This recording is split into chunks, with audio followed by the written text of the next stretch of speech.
అనుదిన వాగ్దానం, daily promise. దేవుని నామానికి మహిమ కలుగును గాక. మన ప్రభువును రక్షకుడైన యేసుక్రీస్తు వారి శుభనామంలో మీకు నా హృదయపూర్వక వందనాలు తెలియజేస్తున్నాను. ఈ దినం దేవుని వాగ్దానం, ఆయన నీకు సంపూర్ణమైన బహుమానము ఇచ్చును. రూతు గ్రంథం 2:12. యెహోవా నీవు చేసిన దానికి ప్రతిఫలం ఇచ్చును. దేవుడైన యెహోవా రెక్కల క్రింద సురక్షితంగా నుండినట్లు నీవు వచ్చితివి. ఆయన నీకు సంపూర్ణమైన బహుమానం ఇచ్చును. Praise Lord. ఇక్కడ రూతుకు దేవుడు బహుమానాన్ని ఇవ్వడానికి, అందున సంపూర్ణమైన బహుమానం ఇవ్వడానికి కారణం ఏంటని చూస్తే, దేవుని వరకు తాను చేసిన కార్యం ఏంటని తలస్తే ఏమీ కనబడలేదు.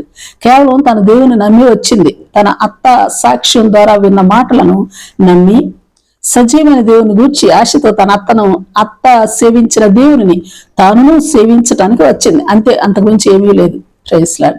ఇకపోతే అబ్రహాముతో దేవుడు, భయపడకు, నేను నీ కేడము, నీ బహుమానం అత్యధికమని చెప్పాడు. అప్పటికే 14వ అధ్యాయంలో గొప్ప విజయాన్ని సంపాదించుకుని లోతు కుటుంబమును, లోతు నివాసం ఉంటున్న సొదొమ గొమొర్రా రాజులను, వారి యావదాస్తిని కాపాడినాడు అబ్రాము. అబ్రాముతో చెబుతున్నాడు దేవుడు, నేను నీకు కేడము అని అంటున్నాడు. అప్పటికి అబ్రాముకు బహుమానం ఏమి ఇచ్చాడో కంటికి కనిపించటం లేదు. అత్యధికం అవుతుంది అని నీ బహుమానం అని చెప్తున్నాడు. అబ్రహామును దేవుడు అన్యజనాంగం నుండి పిలిచిటే గొప్ప బహుమానం. చేసిలే. ఫిలిప్పి 3:14, క్రీస్తునందు దేవుని ఉన్నతమైన పిలుపు నాకు కలుగు బహుమానమును పొందగలనని గురి వద్దకే పరుగెత్తుచున్నాను అంటున్నాడు పౌలు భక్తుడు.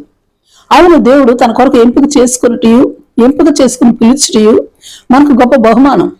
ఆ బహుమానం పొందుటే మన గమ్యం, మన గురి అయి ఉండాలన్నది దేవుని యొక్క ఉద్దేశం. ప్రైజ్లా. ఎందుకంటే కొలసి 2:19లో శిరస్సును హత్తుకొనని, మరి శిరస్సు అంటే యేసు క్రీస్తు వారిని హత్తుకొనని వారు మన బహుమానం అపహరించే అవకాశాలు ఉన్నాయని జ్ఞాపకం చేస్తా ఉన్నాడు. హెబ్రీ 10:30-34-36 వచనాలు చూస్తే, అంతేకాదు శ్రేష్టమైనది స్థిరమైనది స్వాస్యమున్నదని ఎరిగి మీ ధైర్యం విడిచిపెట్టకుడి, మీ బహుమానము మీకు ప్రత్యేకింపబడి ఉన్నది, అయితే దాన్ని పొందు నిమిత్తం ఓరిమి అవసరమై ఉన్నది అని హెచ్చరించబడతా ఉన్నాం. అలాగనే 11వ అధ్యాయం 24-26 వచనాల్లో మోషే తన సమర్పణకు తగిన బహుమానమును పొందుట కొరకు ఏమిటా సమర్పణను చూస్తే ఐగుప్తు ధనాన్ని, భోగభాగ్యాలను విసర్జించాడు. క్రీస్తు వశమే నిందను అనుభవించాడు. అల్పకాల పాప భోగమును అనుభవించుట కంటే దేవుని ప్రజలతో కలిసి శ్రమ అనుభవించటం మేలని తలంచాడు. అందువల్ల ప్రతిఫలముగా దేవుని ద్వారా కలుగు బహుమానం నందు దృష్టి నిలిపాడు.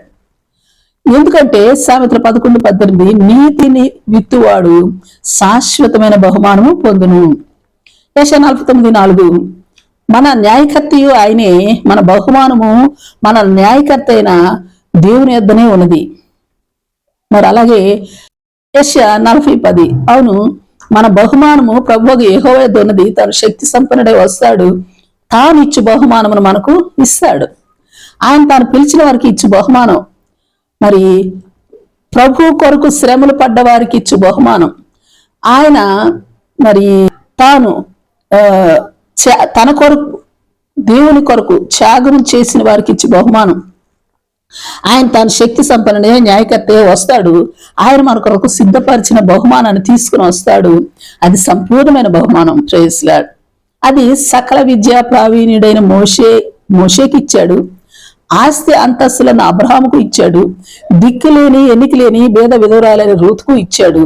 మరి నాకును నీకును తప్పక ఇస్తాడు. ఆయన ఏ భేదం లేకుండా ప్రతి వారి పక్షంగా ఉండువాడు. ఆయన న్యాయకర్తయు శక్తి సంపన్నుడైన వాడు గనుక ప్రతి ఒక్కరికి మరి సంపూర్ణంగా బహుమానాన్ని ఇచ్చేవాడు ఆయన. Praise Lord. ప్రార్థన చేసుకుందాం. ప్రేమ కలిగిన తండ్రి, నీ పరిశుద్ధుల మనకు స్తోత్రాలు దేవా, మీరు పిలిచిన వారికి, మీ కొరకు శ్రమపడ్డ వారికి, మీ కొరకు సమర్పించుకున్న వారికి, నీతిగా జీవించు వారికి మీరు శక్తి సంపన్నులై న్యాయకర్తలై మా కొరకు మీ యొద్దనున్న బహుమానమును తీసుకుని వచ్చి మరి మాకు ఇచ్చట కొరకు మీరు సంపూర్ణమైన బహుమానాన్ని ఇచ్చటకును మీరు రాబోతున్న విధానాన్ని బట్టి, మీ వద్ద ఉంచిన ఆ బహుమానాలను బట్టి మీకు స్తుతులు స్తోత్రాలు.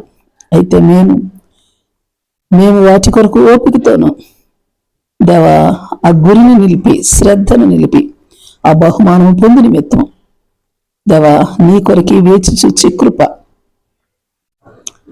నీ యందు విశ్వసించే కృప, నీపై ఆధారపడే కృప, నీ కొరకు మోషే వలె, అబ్రహాము వలె, లేకుంటే రూతు వలె నీ అందే ఆశను నిలిపి విశ్వాసం నుంచి తండ్రి ఓపికతో ఎదురు చూచే కృప మా అందరికీ నాకును దయచేయమని యేసు నామములో అడిగి వేడుకొంచున్నాం తండ్రి. ఆమేన్, ఆమేన్. Praise lord. రేపు మరొక వాగ్దానంతో మనం కలుసుకుందాం. ప్రతిరోజు ఉదయం ఈ కార్యక్రమాన్ని వీక్షించగలరు. తిరిగి మళ్ళా రేపు ఉదయం కలుసుకుందాం. దేవుడు మిమ్మల్ని దీవించును గాక.